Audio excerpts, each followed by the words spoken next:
Good afternoon, everyone, and welcome again to the Stoner Report.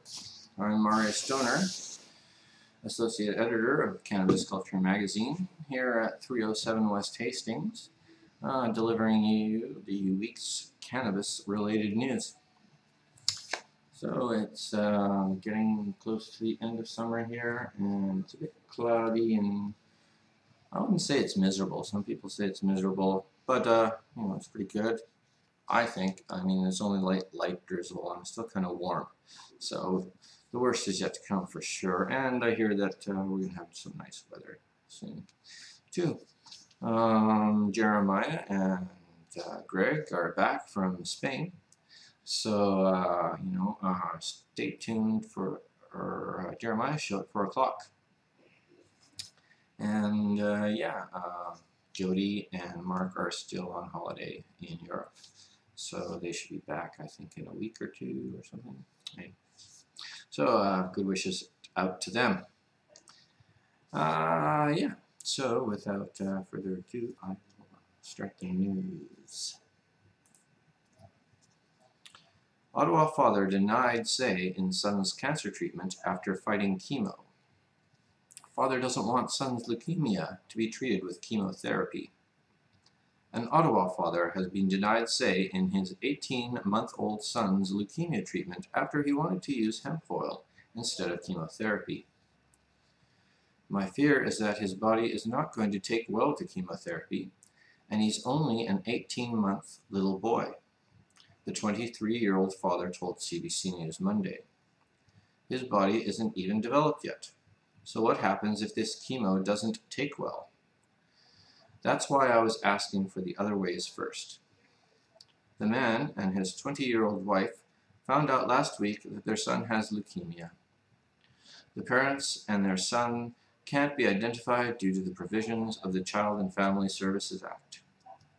Doctors at the Children's Hospital of Eastern Ontario were quick to recommend chemotherapy, but the boy's parents were reluctant. CHEO eventually called the Children's Aid Society after the parents refused to consent to chemo treatment. And that one's from CBC News. And you can, of course, check our front page at cannabisculture.com and for the links to all these stories.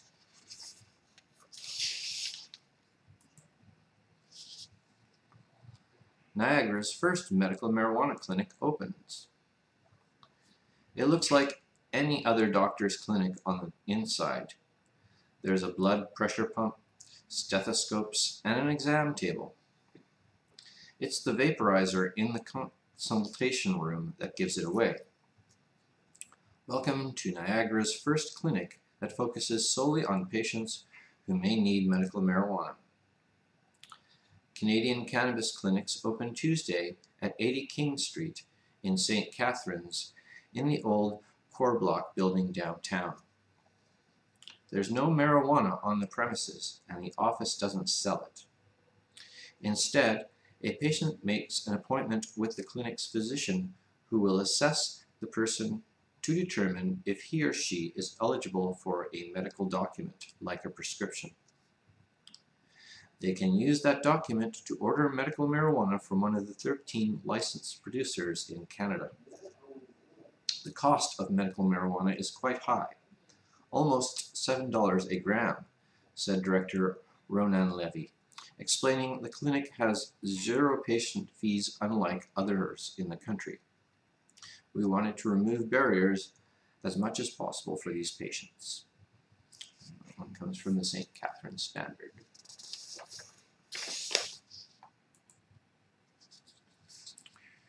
New York State Senator looks to legalize marijuana for general use.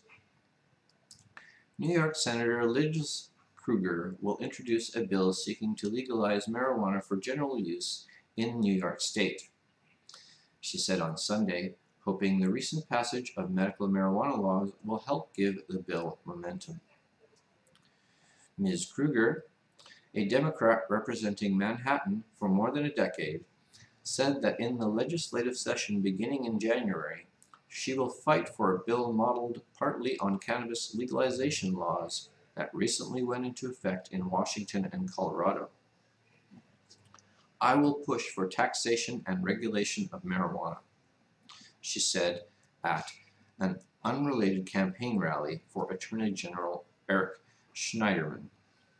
I continue to work with experts around the country and to evaluate laws and regulations being put into place now. Ms. Kruger introduced a similar bill last session, but it was largely considered a liberal pipe dream, unlikely to pass a Republican-controlled Senate in a state that hadn't yet legalized medical marijuana. But in June, the New York State Legislature passed a law that legalized medical marijuana use in some cases. And a breakaway faction of Senate Democrats that had worked as a majority coalition with the GOP said that they would merge with mainline Senate Democrats, raising the likelihood that both the New York State Assembly and Senate will be run by Democrats next year.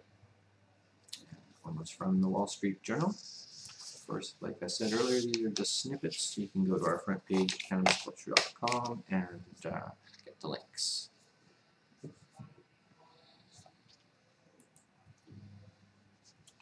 Pennsylvania medical marijuana supporters implore Republican leaders to respect the public's will. Culture wars, not science or good government, are to blame for the fact that marijuana is illegal for use as a medicine. That was a major theme at a gathering outside the Pennsylvania Capitol on Monday, which drew a contingent of medical marijuana backers that crossed cultural, age, and political lines.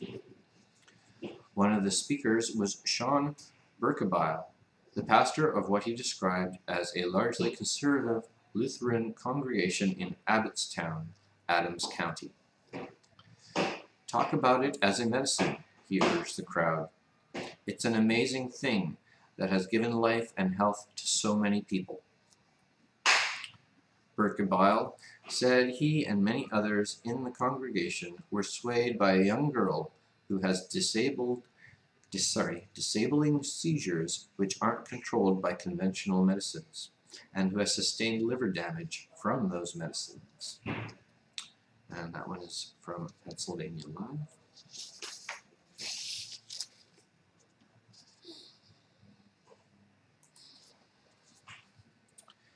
Marijuana study shows legalization has not led to more teen use.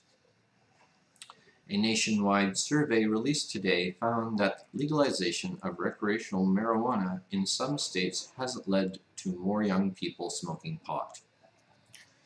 The actual attitudes towards its use are really in line with other states, said Dr. Leslie Adair, Director of Mental Health and Family Services. What this survey has done is posed questions for further research in understanding why that is. The survey was commissioned by the Hazelden Betty Ford Foundation and included interviews with over 1,000 young adults between the ages of 18 and 25.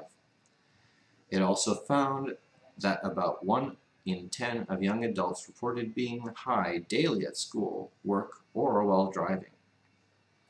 You can read the entire article at NPR News, and there's also an interview with women from the Hazelden Betty Ford Foundation. It's quite amusing because she totally tries to avoid the point. Basically, she says you have to take a firm line when you're talking to your kids. And although the host didn't quite clarify, it sounded like she was telling people to lie about their previous use, or either saying or telling parents to say, oh, my previous use was a bad mistake, and take a hard line on it. Anyways, just listen to it for yourself if you're interested.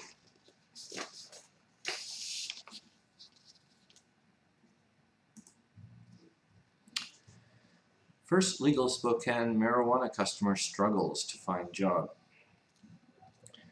The man who lost his job after bragging on KREM2 News about being the first person to legally buy marijuana said Monday he hoped to prove that not all marijuana users are bad employees.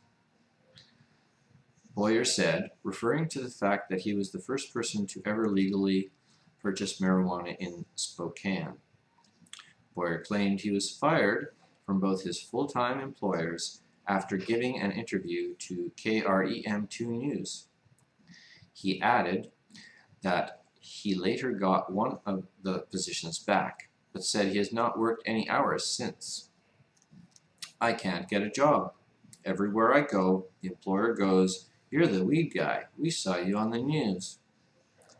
Boyer said he made it through several first-time interviews with prospective employers, but then was rejected after he refused to take a drug test. He added that he had hoped to find a job in the marijuana industry, but had not heard back from any of the places he had applied. "I just wish someone in the marijuana movement would pick me up." Boyer said his luck changed in early September when he started a job as a landscaper in North Spokane. Boyer said his newest employer had restricted him from using marijuana while on the job. He claimed he had also been banned from speaking about drug use with his co-workers. And that one was from nwcn.com. So, good luck to him. It sucks that he got fired because he was outspoken. I think it's definitely prejudicial. People who would like maybe appear on a beer commercial, I'm sure would not lose their jobs. But yeah, hope Mr. Boyer finds something.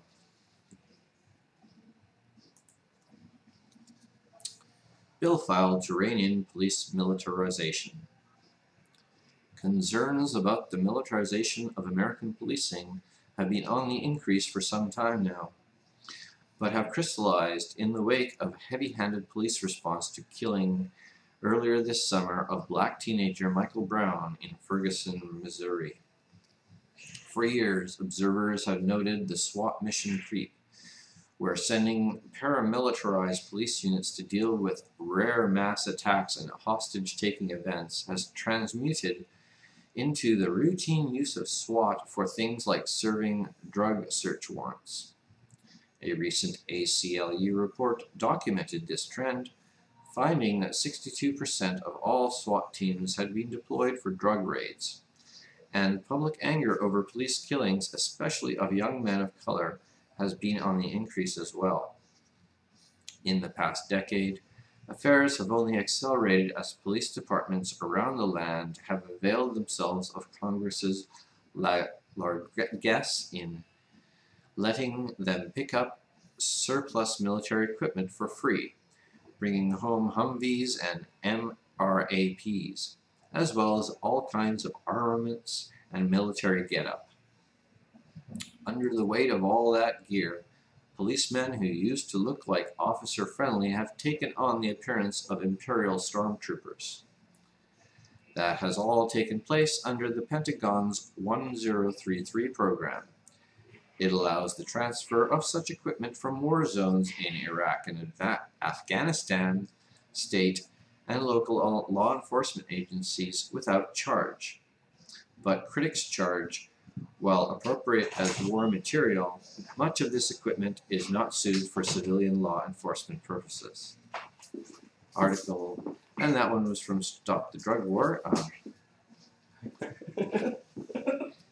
Jeremiah was, I don't know, he was extremely serious about the news. There's no doubt about it. He was, yeah, it's getting very serious. That's my serious ass shake. Yes, shaking that ass is what he was doing.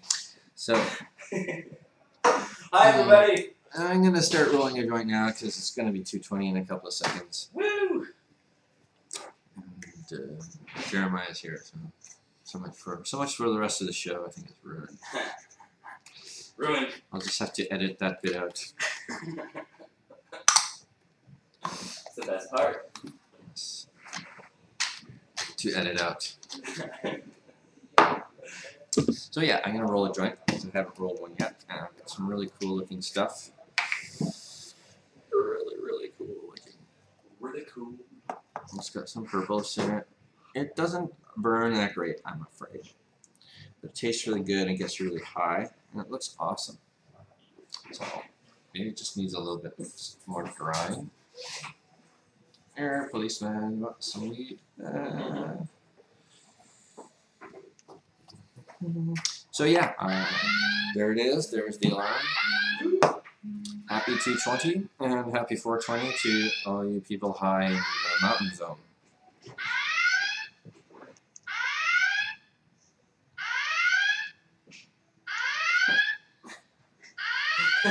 My phone is kind of old. It only has 2 cores, and sometimes it just does things that whatever the hell it wants to do. So, which is better than Jeremiah's phone, which is brand new and It's working now. can't even call it. He can call out now. Oh, congratulations, Jeremiah! You got your phone to call out. I reset things. Seems to be working temporarily. It's working for now, but you had a hell of a time. Oh, there's the phone. Here, I'm gonna answer the phone. Good afternoon, Cannabis Culture Magazine. I never chose WestJet. What the hell? So yeah, that was WestJet thanking me for choosing it. So yeah, what was I gonna say? Very good question. Yeah, I was gonna say some stuff. Oh yeah, Boulder, Colorado. I started to watch Mork and Mindy. If you've ever seen Mork and Mindy, it's actually well, I've only seen the first 2 episodes. Good stuff. It's a well-written show. It makes me laugh quite a bit. I forgot that Mork originally appeared in Happy Days. So the pilot has that story in it as well. He has a date with Laverne. If you remember Laverne and Shirley, it's quite. It's a very fun holistic show, and it takes place in Boulder, Colorado. So I don't know. Boulder, Colorado is legalized. So I'm watching more. Yeah, I feel bad. Everybody feels bad about Robin Williams, but I guess he couldn't handle the Parkinson's, and I don't have a horrible disease like that, so I don't know how I would react to it.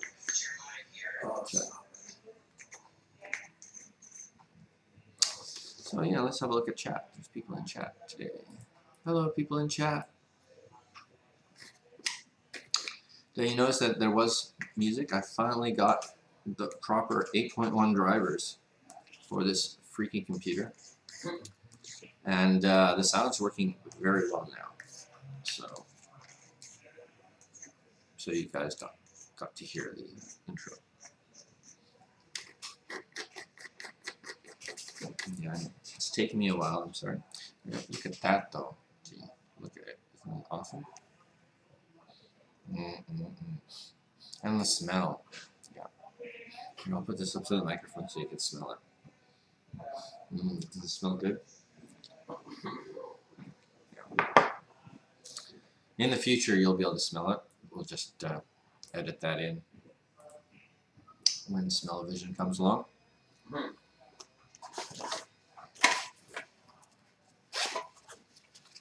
Alright, this one's driving.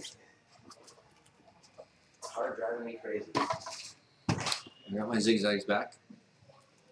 Hello. Hi.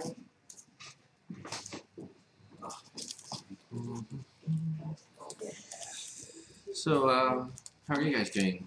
You guys have any news? You just speak it aloud. You don't have to put it in chat or anything. Just talk amongst yourselves for a while as I roll this joint. So, yeah, I was gonna say I got the sound working, and as you notice that the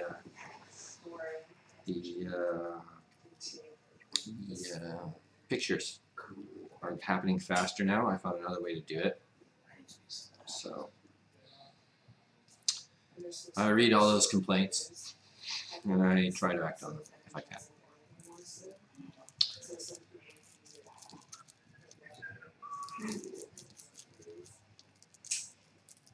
All right. Looks like Green Supreme and A are at it again. Good for them. Keep it up, boys. At what? Oh, insulting each other. Oh. One is a bully, the other is not a bully. I don't know who's who, what's what.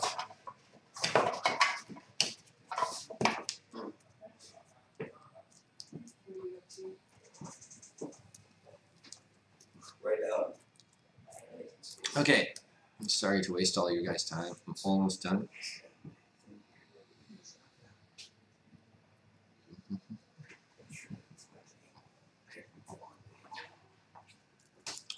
Oh, thank you.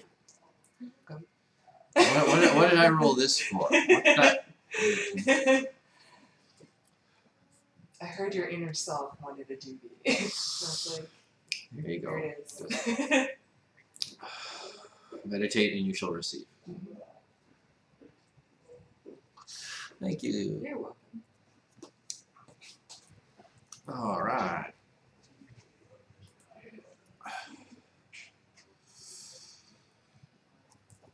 What are we talking about?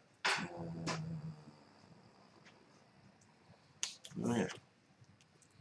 Cops. Look at all those cops. You schedule your life. You're always busy, but you're still like functioning and like everything gets done. Oh, we're done that. Good question. Not so sure. Story. It's like, no, doing what I wanted to do here. Can't get the photos off. It's really hard. All right. So I hope you guys took the time to roll and smoke a joint or talk amongst yourselves or go to the bathroom or go out and play for recess. I don't know. All right, let's go back.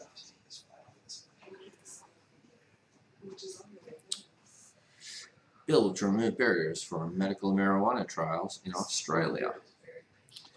A bill to make it easier to conduct clinical trials of medical marijuana will be introduced to Parliament on Tuesday, Victorian Health Minister David Davis said.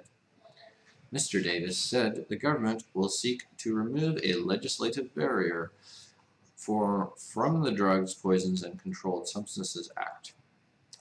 It will mean it will be easier to undertake those trials, thereby enabling people to access those trials, but also for researchers to have the results from those trial processes, Mr. Davis said.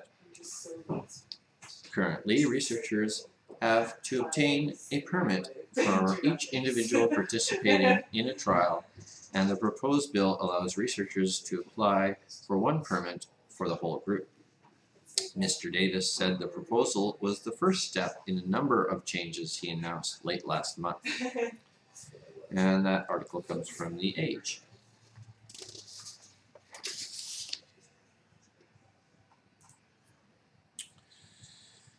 Survey. 1 in 10 Americans come to work stoned. If you're reading this at work right now, there's a pretty good chance that you're high. No. That's crazy talk. What the hell are they? Excuse me a second. What the hell are they going on about? Me high? That's. Oh. I've never been more insulted in my whole life. Twitter executives may not be the only ones getting high on the job. On the heels of Facebook investor Peter Thiel's recent claims that Twitter's alleged mismanagement is a result of a lot of pot smoking going on. There is new evidence to suggest that if true, Twitter employees are in good company. Nearly 10% of all Americans have shown up to work stoned, at least according to a survey of 534 working Americans by Mashable.com and SurveyMonkey. Apparently, this isn't the first study to expose mind-altered states in the workplace. Last year, a small business research company called Employers surveyed small businesses and found that about 10% of them had an employee show up under the influence of at least one controlled substance in 2013. Among these substances, marijuana came in at 5%. And that article comes from Substance.com.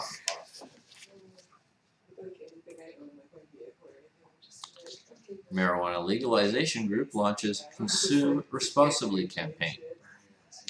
It's too late for Maureen Dowd, but marijuana advocates hope they can prevent others from suffering through a too harsh high. Oh, sorry, I'm having problems concentrating. Sorry. The Marijuana Policy Project, which Because you're still going to work. Sorry. The Marijuana Policy Project, which played a significant role in helping to pass legalization in Colorado, is launching a $75,000 public education campaign to counter what Communications Director Mason Tvert describes in a statement as decades of exaggeration, fear-mongering, and condensation. Condensation. Yeah, Condescension. condescension, that's it. Condescension. Years and years of condensation. Yes, thanks, Jeremiah. It's very humid in Colorado. The campaign will launch at noon in Denver, Colorado, in front of a billboard aimed at tourists that reads, "Don't let a candy bar ruin your vacation." Ensuring the safe use of edible marijuana products has proven troublesome since marijuana sales began in Colorado in January. Public smoking is banned, and most hotels don't allow smoking on their premises. So many pot tourists turn to edibles. But because many people have more experience smoking marijuana than consuming it in edible form, and because the high is slower to take hold with edibles, it can prove hard for users to self-regulate, as was the case for New York Times columnist Maureen Dowd. Oh, the poor woman. "I was panting and paranoid, sure that when room service waiter knocked and I didn't answer, he'd call the police and have me arrested for being unable to handle my candy," she wrote in a June column that was ridiculed by legal pot advocates at the time.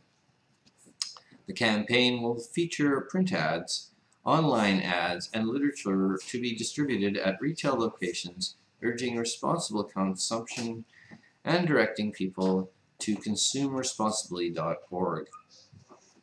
It will present information about products, laws, and the effects of marijuana.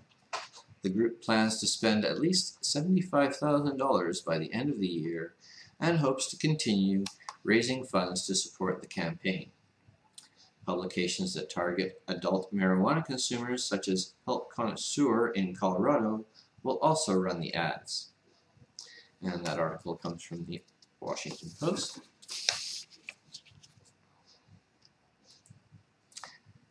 Oh, and there is the billboard that it's quite hilarious. "Don't let a candy bar ruin your vacation." Poor Maureen Dowd. I mean,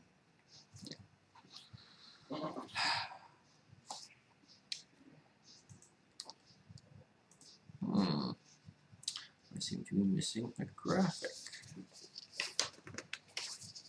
Okay, let me find that graphic. See, it all was going so well until Jeremiah came in. It's usually how it works. Curse. Alright.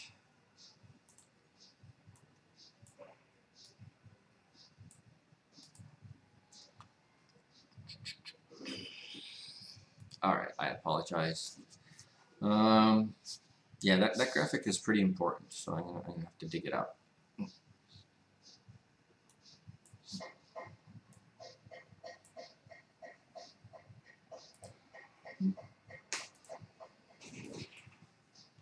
There it is.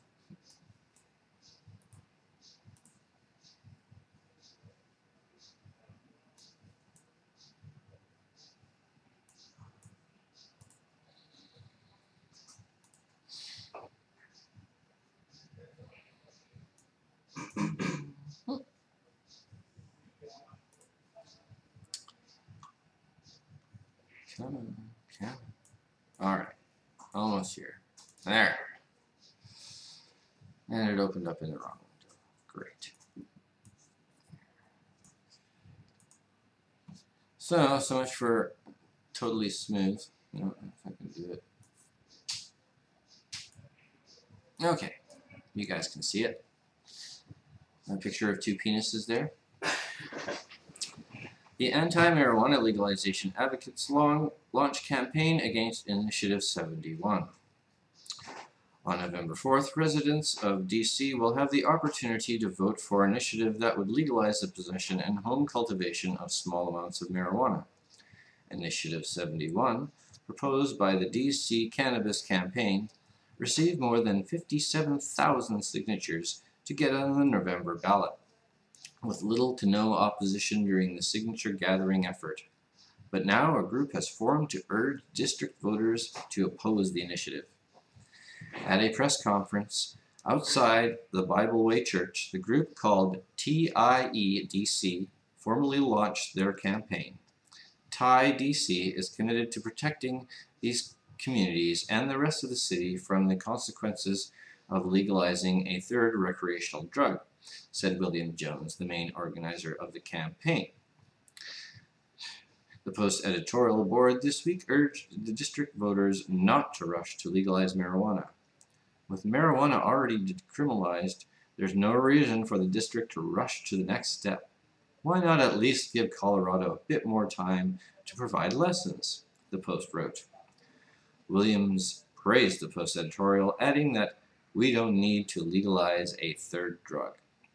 And that's from the DCists. Net. And so I guess their group TIE are TIE fighters now.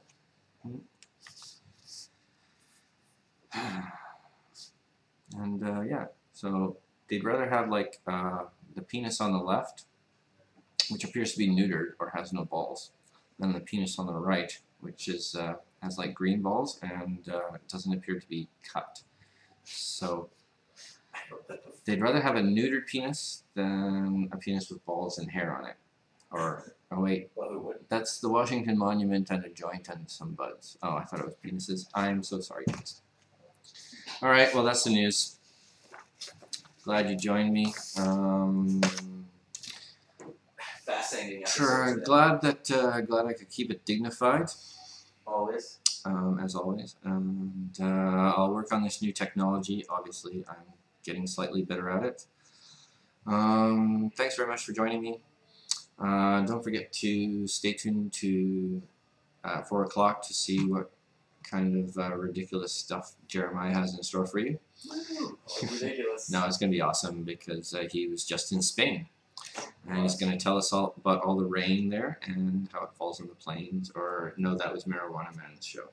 Never mind.